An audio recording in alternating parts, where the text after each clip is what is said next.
lakini ni wanawake ndio wamefanya. Kuna ushahidi wa kuwasalau wanawake? Penda tu, hata kama mira yenu inakataa.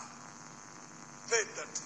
Wamekunywesha, umevaa vizuri, pasi imepigwa, sijui viatu vimepangushwa, soksi, sijui nini, ni mama amefanya.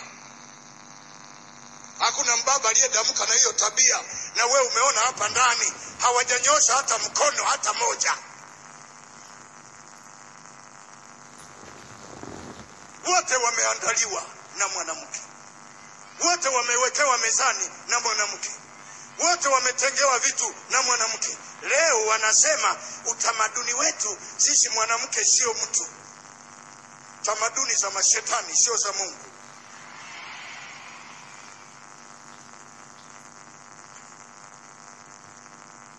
Haleluya.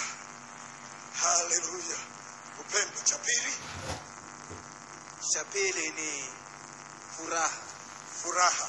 Cha tatu amani. Hebu twende pole pole. Furaha. Hebu sema furaha. Furaha katika Bwana. Isaya 11 inazungumza na furaha yake itakuwa katika kumcha Bwana. Hiyo ndio furaha ambayo inatafutwa. Halafu furaha zingine zije, kwa sababu bila furaha hiyo ya Bwana hutaweza kitu. Isaya 11 mstari wa 3. Na furaha yake itakuwa katika kumcha Bwana, wala hatahukumu kwa kuyafuata ayaonayo kwa macho yake, wala hataonya kwa kuyafuata ayasikiayo kwa masikio yake. Amen. Furaha yake itakuwa katika kumcha Bwana. Furaha yake itakuwa katika kufungulia redio. Furaha yake itakuwa katika kusikiliza mafundisho. Furaha yake itakuwa katika kusikiliza mahubiri. Furaha yake itakuwa katika kuomba. Furaha yake itakuwa katika kumshukuru Mungu kwa mtoto aliyezaliwa. Furaha yake itakuwa katika Bwana. Haleluya. Haleluya. Tena anasema hata hukumu kwa kuyafuata ayasikiayo, bali kwa haki, kwa damu. Anasema na furaha yake itakuwa katika kumcha Bwana, wala hatahukumu kwa kuyafuata ayasikiayo kwa masikio yake. Kwa masikio yake. Unajua baba fulani, unajua wewe mama fulani, mume wako tumemwona huko yuko na wamama, sijui na mwingine analeta umbea, mwingine na kile mume wako, sijui mke wako tumemwona na fulani. Hatu hukumu kwa kuyasikia. Nitamwabudu Mungu aliye hai. Alafu huyo mwanaume anayeluka na mama Makidide ataacha kwenda kwa mama Makidide kwa maombi nilionayo mimi.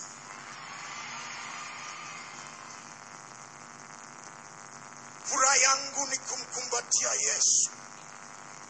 Kwa hiyo wale wanayevizia mke wangu au wanavizia mume wako hawatampata. Na kama wakikutana wataingia hasira, wafarakane.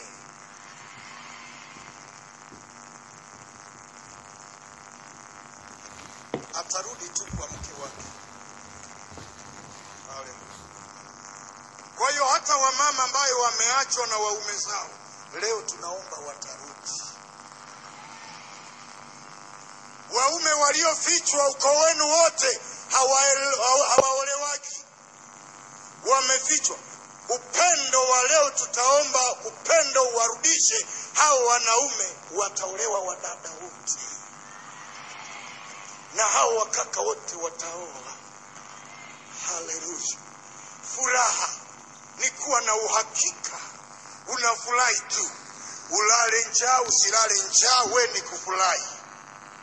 Uwe na fedha usiwe na fedha, yani ni Mungu ni zaidi ya hivyo vitu.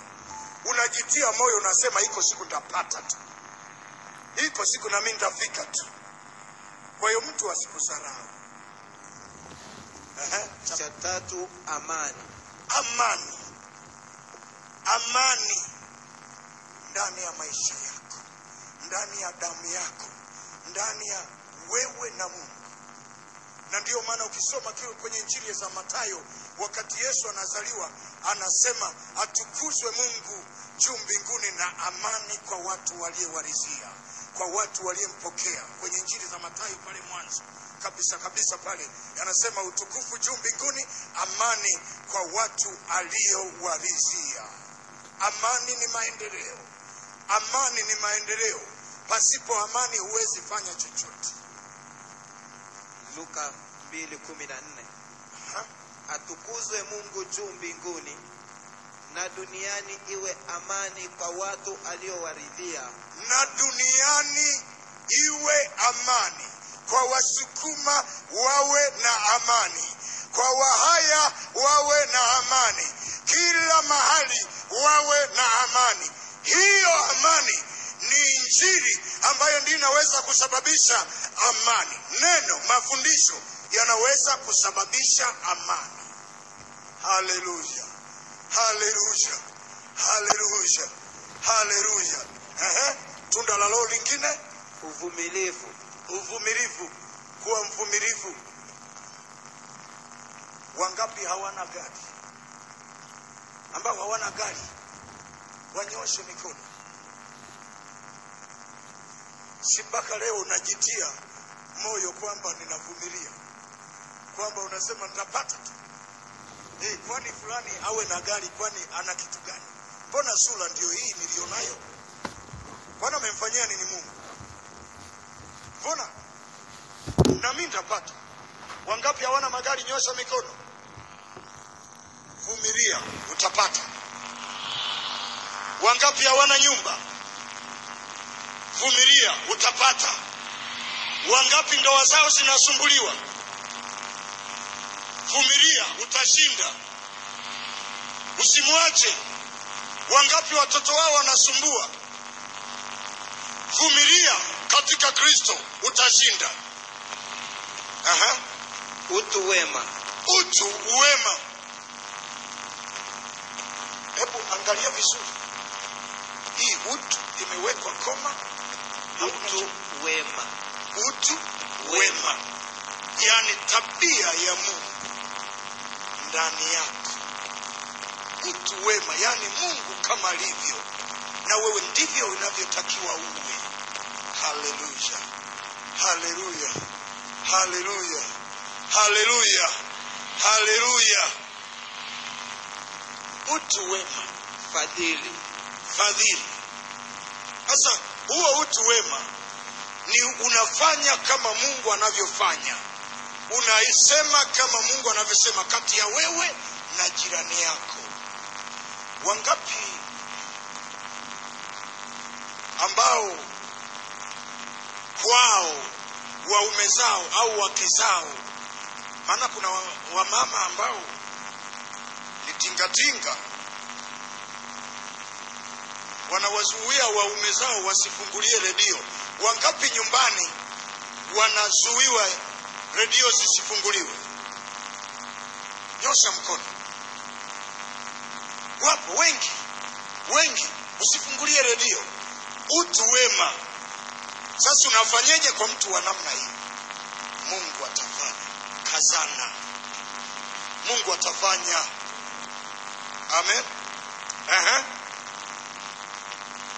Utu wema, fadhili. Fadhili. Uaminifu. Uaminifu. Upole kiasi. Pole kiasi. Juu ya mambo kama hayo hakuna sheria. Hakuna sheria. Hakuna kufungwa. Hakuna mahakama. Hakuna kitu chochote kinachoweza kukusumbua. Uaminifu. Fedha hizi hapa zifikishe mahali fulani zinafika.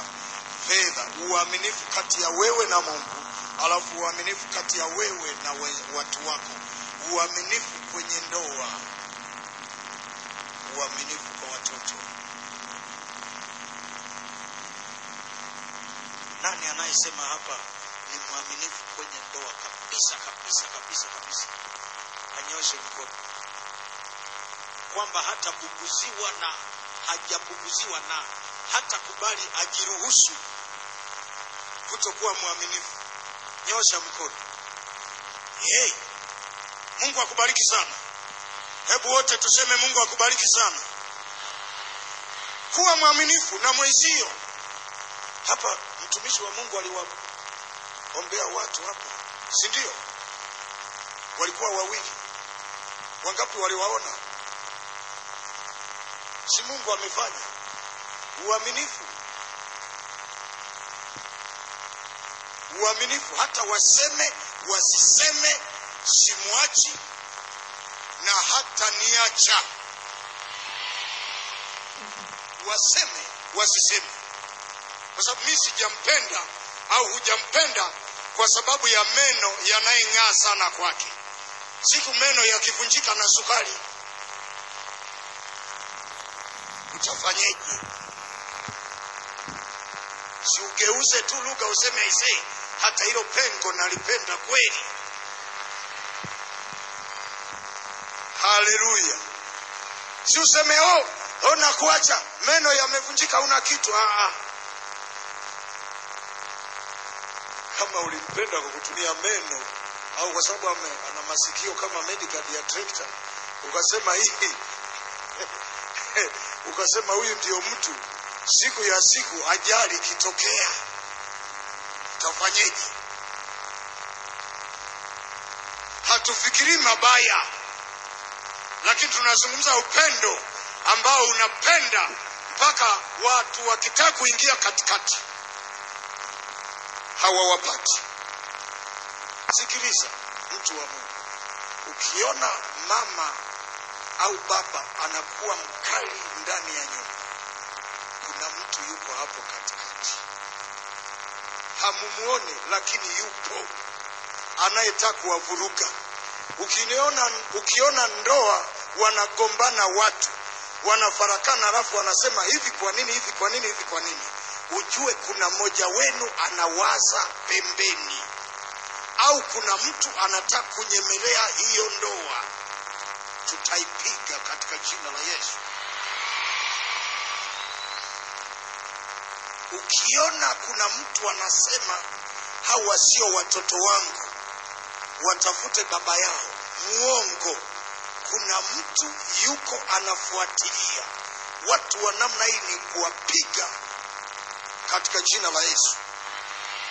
Hizi ni roho mbaya na ni roho chafu ambazo watoto umewazaa mwenyewe, ni wa kwako. Leo na kesho unaanza kusema sio wangu. Kwa sababu gani? Kama si una agenda ya shetani. La mwisho, la mbele pale. Utu wema, fadhili, uaminifu. Unanishangaa? Wamebatizwaje? Wamebatizwa kwa neno wanalolisikia. Sizungumzii maji, nazungumzia waliobatizwa kwa neno. Alafu katika Yohana, katika Mathayo 3 mstari wa 11 hadi 12 anasema yeye atakapokuja atawabatiza kwa Roho. Hiyo Roho ili izae upendo, furaha, amani, kila kitu unachokitaka. Mathayo 3:11. Kweli mimi nawabatiza kwa maji kwa ajili ya toba, bali yeye ajaye nyuma yangu ana nguvu kuliko mimi, wala sistahili hata kuvichukua viatu vyake. Yeye atawabatiza kwa Roho Mtakatifu na kwa moto. Roho Mtakatifu na kwa moto. Kwa Roho Mtakatifu na kwa, sema kwa sauti, kwa Roho Mtakatifu na kwa moto. Sema kwa sauti. Sema kwa sauti. Sema nitabatizwa kwa Roho Mtakatifu na kwa moto, ili nizae matunda ya Roho. Sizungumzi maji. Kuna watu Mungu anaenda kuwatembelea saa hizi, sio kwamba wamebatizwa. Wengine hata hawajui jinsi ya kubatizwa. Sizungumzi ubatizo.